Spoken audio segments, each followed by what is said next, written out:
स्वर्ग का सपना छोड़ दो, नर्क का डर छोड़ दो। स्वर्ग जाना चाहते हो? मरने के बाद स्वर्ग पाने के लिए इंसान क्या क्या, कौन कौन और कितने पापड़ बेलता है। अपनी इच्छाओं का दमन कर कर के दान दक्षिणा देता है। किस लिए? तो सिर्फ इसलिए कि इस जन्म में तो सुख शांति और स्वर्ग के आनंद की अनुभूति नहीं हुई। कम से कम मरने के बाद तो स्वर्ग मिले।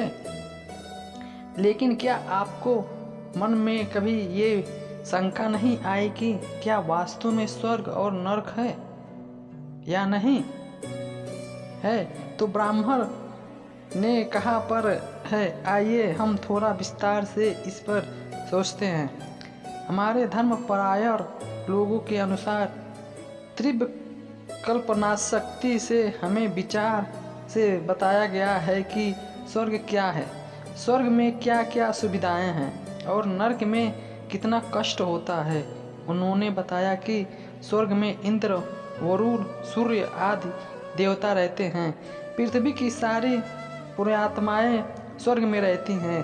देवता और पुण्यात्माएं मदिरापान करते हुए अप्सराओं का नृत्य देखते रहते हैं। स्वर्ग में सब आनंद ही आनंद, सुख ही सुख है। इसके विपरीत नरक में पापियों को उनके पापों के अनुसार सजा यातनाएं दी जाती है। गरम गरम तेल की कढ़ाई में डाला जाता है, बिजली के शाट लगाए जाते हैं और विभिन्न प्राणी दर्द से कहारते रहते हैं, चिल्लाते रहते हैं।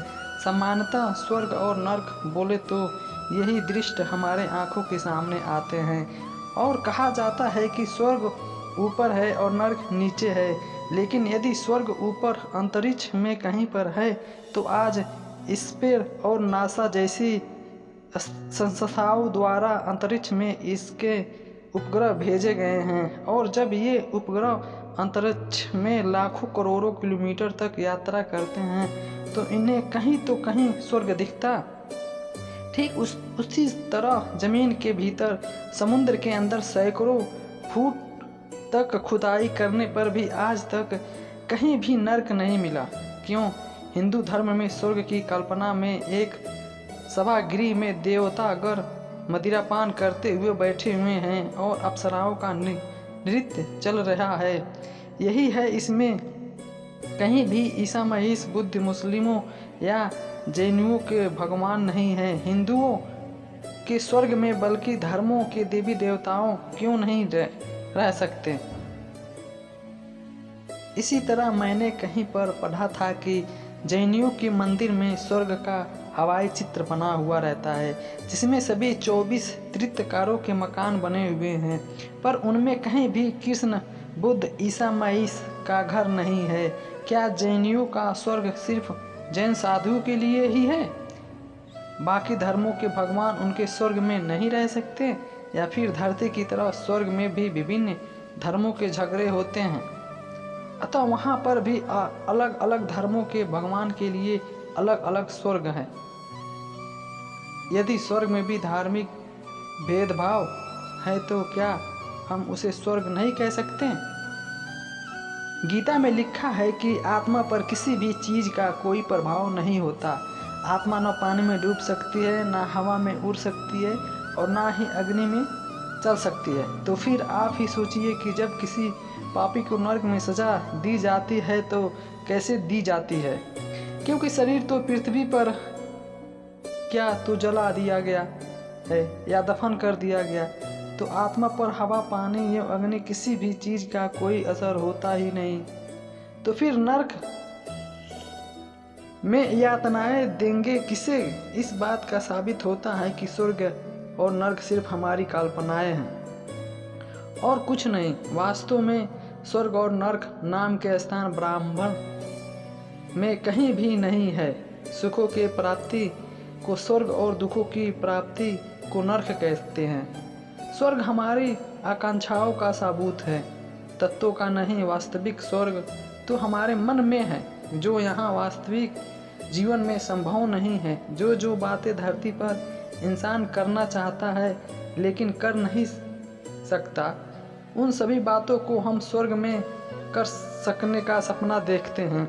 जैसे यहाँ धरती पर हम रोजी रोटी कमाने के लिए रात और दिन एक करते रहते हैं, चाह कर भी आराम से बैठ नहीं सकते, ज़िंदगी का मज़ा नहीं ले सकते, मदिरा पान करना, डांस बार में जाना गलत समझते हैं, जबकि इंसान की स्वाभाविक प्रकृति यह सब करने की होती है।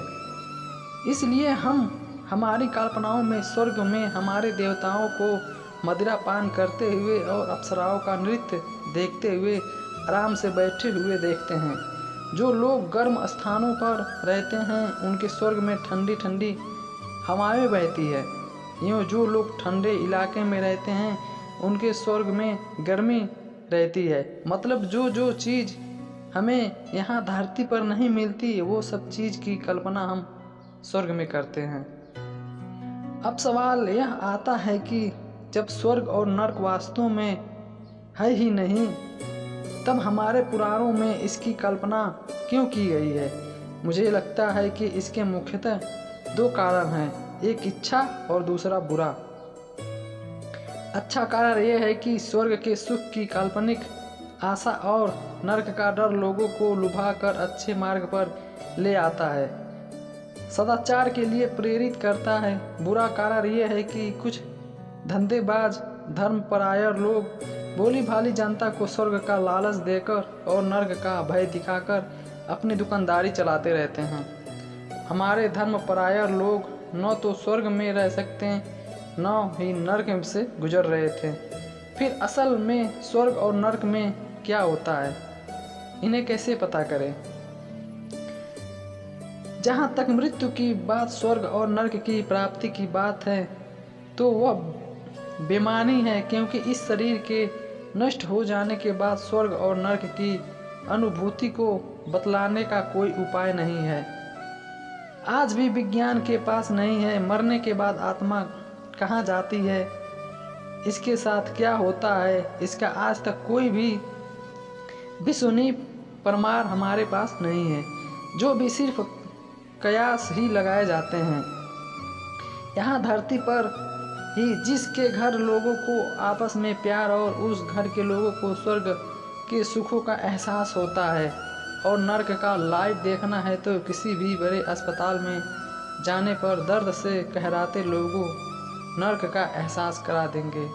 इसलिए ही धरती पर हर इंसान स्वर्ग के सुखों की कामना तो करता है, लेकिन स्वर्गवासी होना कोई नहीं चाहता। वास्तव में स्वर्ग और नर्क है या नहीं, ये आज तक एक रहस्य ही है, क्योंकि मरने के बाद का ज्ञान हमें नहीं है।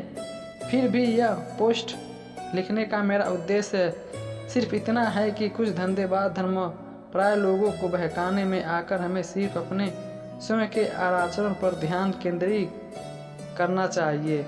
यही हम किसी का अच्छा काम कर सकते हैं तो कम से कम किसी का बुरा नहीं करना चाहिए। ऐसा करने पर यही धरती पर ही हमें स्वर्ग का सुख मिल सकता है। अतः मैं इतना ही कहूँगा, स्वर्ग का सपना छोड़ दो, नर्क का डर छोड़ दो। कौन जाने क्या पाप क्या पुण्य, बस किसी का दिल ना दुखे। अपने स्वार्थ के लिए बाकी सब कुदरत पर छोड़ दो। उम्मीद करता हूँ स्वर्ग और नर्क की बातें आपको अच्छा लगा हो, तो हमारे चैनल को सब्सक्राइब कीजिए, ज़्यादा से ज़्यादा लाइक कीजिए। तब तक अपना कीमती समय देने के लिए शुक्रिया।